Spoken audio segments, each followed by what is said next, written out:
Hello, weary travelers, and welcome back to the Temple of Kung Fu. As always, I am your host, the Shaolin Kid, and tonight's tale...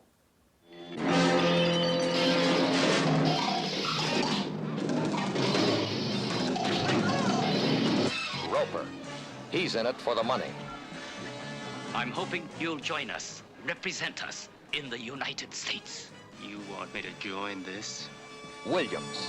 He was there because he had no choice. And Lee. His job was to get them out. Alive.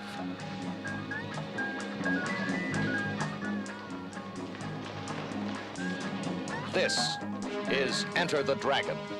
is Enter the Dragon, that came in this awesome Criterion Collection of Bruce Lee films. In this movie, it came out in 1973. It's starring Bruce Lee, obviously, John Saxon and Jim Kelly. Also, Bolo's in this film, who is named Bolo. And he's not credited as Bolo, so I'm guessing he got his name from this film, which I did not know. Maybe he got his name from this movie. But if he did, that's a cool fact that I didn't know. But yeah, he's not really that important. He's just there. But it's cool to see him. But yeah, this film is obviously a kung fu classic. This is no debate there, really. Absolute classic. So basically, the film is about Bruce Lee. He starts out in the Shaolin Temple, and this guy, he goes up to him and he's like, "Hey Bruce, I want you to do a job for me." And he basically says that there's this evil guy named Han, and he has like this island where every 3 years he has a tournament. He has a tournament where people fight, and he wants Bruce Lee to go over there, and they know that he's doing illegal stuff over on the island because like bodies wash up on the harbor, which is no surprise, as he, not from my words, that's his words. It's no surprise that a body washes up on the harbor. It's no biggie. But he says that the reason they do it is because they come from that island and they know he's doing something wrong. They just don't have evidence for it, and they want Bruce Lee to go over there and get the evidence that he was doing something wrong, and then so they can arrest him. But Bruce Lee ends up just killing him anyway, so I don't know if they can really arrest a corpse. But basically, the movie is all about Bruce Lee going to the island and him kind of also wanting revenge for the death of his family by the hands of Han's men. And it's a bit of, as you know, in a kung fu movie, even in some of the best ones, it's a revenge story. So this one is a bit of a revenge story too. A little bit. It's got a bit of a revenge plot there. It's not just a revenge story. It's more like a James Bond spy type deal, except if James Bond was a martial artist. And obviously, since all the choreography was done by Bruce Lee himself, it's fantastic. All the fight scenes are great.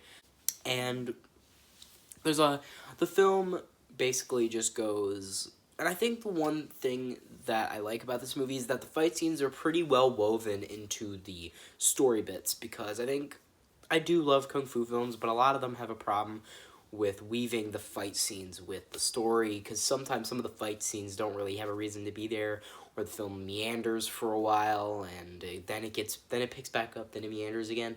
This movie never meanders.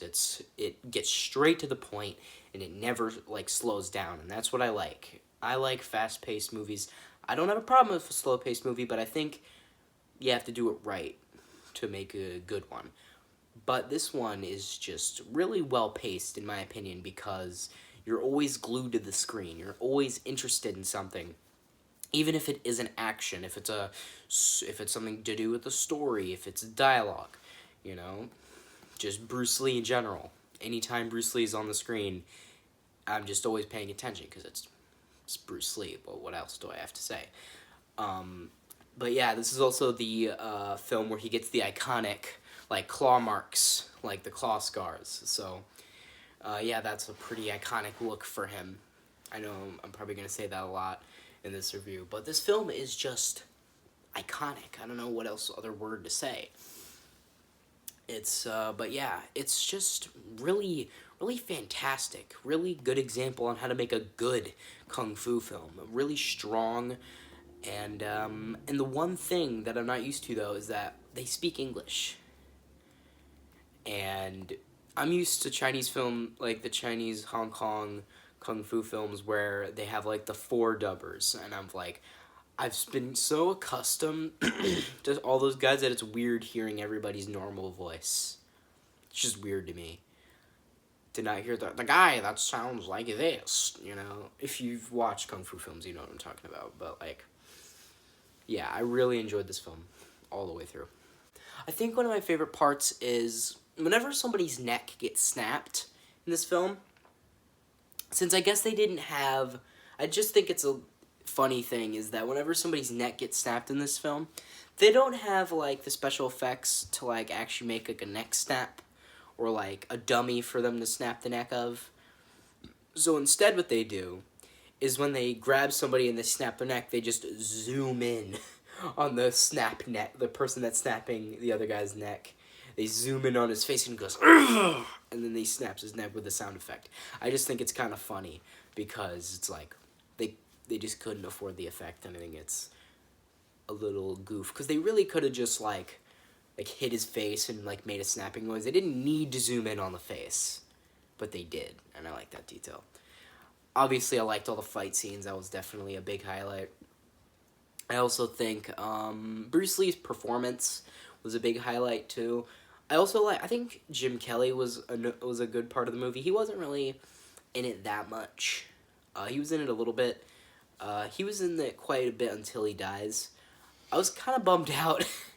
You mean he wasn't in it a whole lot after he dies? yeah.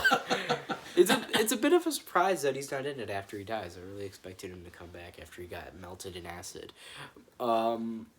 But I think he was a good part of the movie. I was kind of bummed out when he died. I think he deserved to be in more of it. So also Bruce Lee, which I bet you know, he died very young. But he wasn't even able to see this movie because he died very young. Which is unfortunate. I think he did great in this film, and it would have been nice for him to see his performance. So it's sad. You know, Bruce Lee's death is just sad. He was an absolute legend in the industry, and I would have loved to see him make even more films. But unfortunately, he wasn't able to. Imagine all the classics we missed out on, and also he was just a great guy, you know, great person. So it's we lost not only a great actor, a great fighter, a great martial artist, we also lost a great person too. So he definitely was one of the greatest martial artists in cinema history. You know, maybe the greatest martial artist in cinema history. Maybe that's why all of his movies have a frickin' Criterion Collection box set. That's what he says about him. Absolute legend. But back to the film. I do think, obviously, film's an absolute classic. I think I'd give it 8.5 out of 10. That's what I'd give this film. I enjoyed it that much. I just couldn't take my eyes off the screen. Really enjoyed it. But yeah, you know, I think I've said my piece. You know, thanks for stopping by the temple. Really appreciate it. Thanks for supporting the channel.